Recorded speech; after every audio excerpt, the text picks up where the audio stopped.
Hello everyone, as part of our IBDP CAS project, I've decided to talk about mathematics.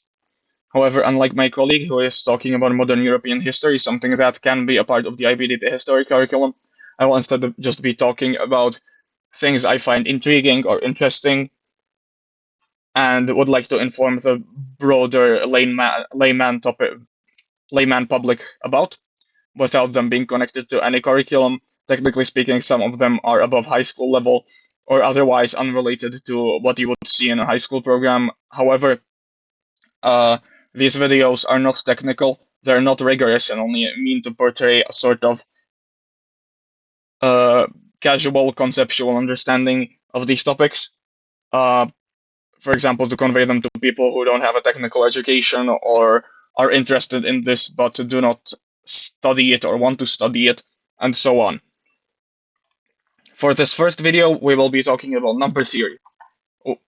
Why number theory and what is number theory?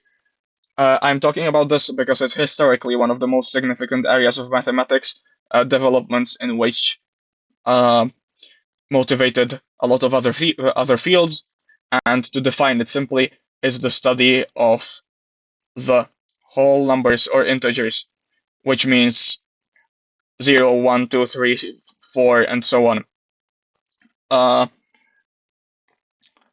Now, this is, while it has applications, more on that later, it's an abstract field of pure math, and historically speaking, it was one of the latest fields to receive actual application, and many people, such as the mathematician Hardy, prided themselves on it being, in a way, useless because it was only a pure theory. However, that no longer stands, and we will look into that later. Now, what topics could you be interested in regarding the whole numbers? Why study those specifically? Well, uh, from the basics of number theory include stuff like divisibility and modular arithmetic. These are some of the basic things. So it basically studies the patterns in which the integers form patterns in different contexts. Uh, Modularity is a very colloquially put a different way of counting where the numbers, to put it in a simplified way, loop around one value. So, for example, counting on a clock is an example of modular arithmetic. Now, however, what interests most people about number theory is the primes.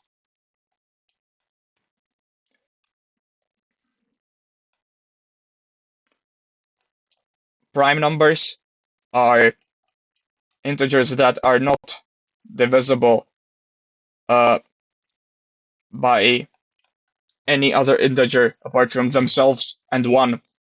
And studying the properties of these numbers, as they're in a way one of the building blocks of mathematics, has been one of the priorities of number theory. And this spans all the way back into antiquity. For example, the ancient Greek mathematician Euclid, who lived in the 4th and 3rd centuries BCE, uh, already derived a proof of why there must be an infinite many primes, which we will focus on later. Now, number theory uh, has two different ways of looking at itself. There's elementary number theory, which is what existed as the first form of it, and from which most of its uh, historical questions from which most of its historical questions arose. And then there's analytical, and there are other. Oh yeah, this is ugly. From which there are also other different subtopics, and so on. But this is the most important distinction. What does it mean? Basically, elementary just uses properties of the whole numbers themselves, and so on. And it's, for example, what Euclid did and other people after him, like Fermat. We will look into him later. And analytical number theory is what most people focus on nowadays.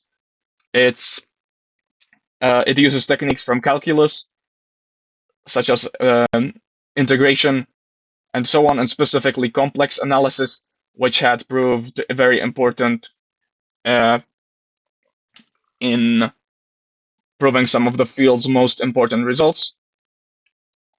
For example, Fermat's last theorem, which we will be looking into later.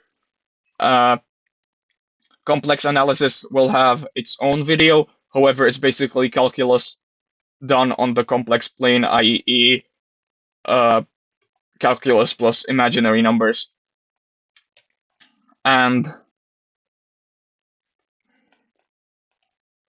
let me just yes. And as for its applications, as I said, people such as the mathematician Hardy, who wrote an essay about this specifically, prided themselves on this being a topic that exists only for its own sake and has no real life applications.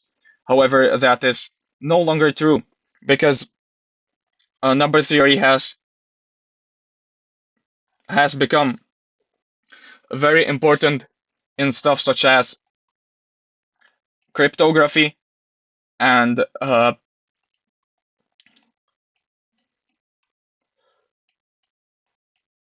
many different ciphers and so on can be solved through using some of its subfields, such as modular arithmetic and so on. And through this, it also has applications in computer science.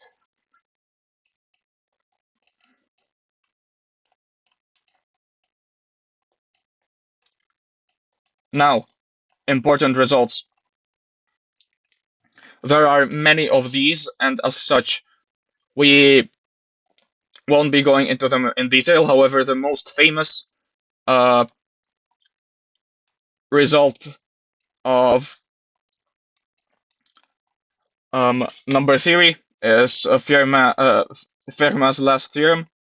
Pierre Fermat was a French mathematician who was originally a lawyer, but then he focused on this, and the crux of the theorem is that there are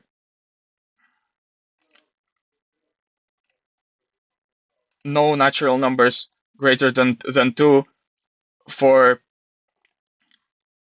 which this equation holds for x, y, and z, which are also natural numbers. So if we delete the 2,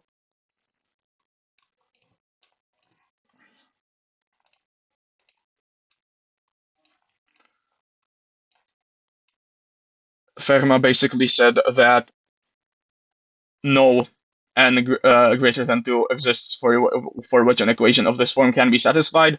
This is a sentence that wouldn't be that hard to understand even for like people in later grade school or high school. However,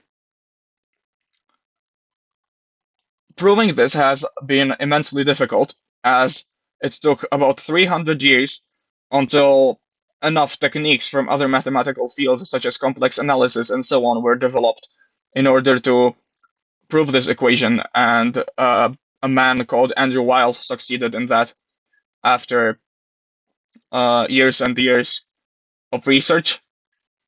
And this is one of the main roles of number theory in research. While apart from the applications to cryptography and so on, it doesn't have that many applications for its own sake. It's useful for developing other techniques that first used only show results here, but then later prove to be useful in other disciplines, including applied ones. as seen with Fermat's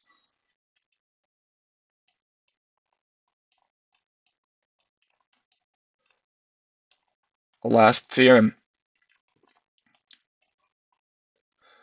Thank you, that's everything for the first video, and see you in the next one.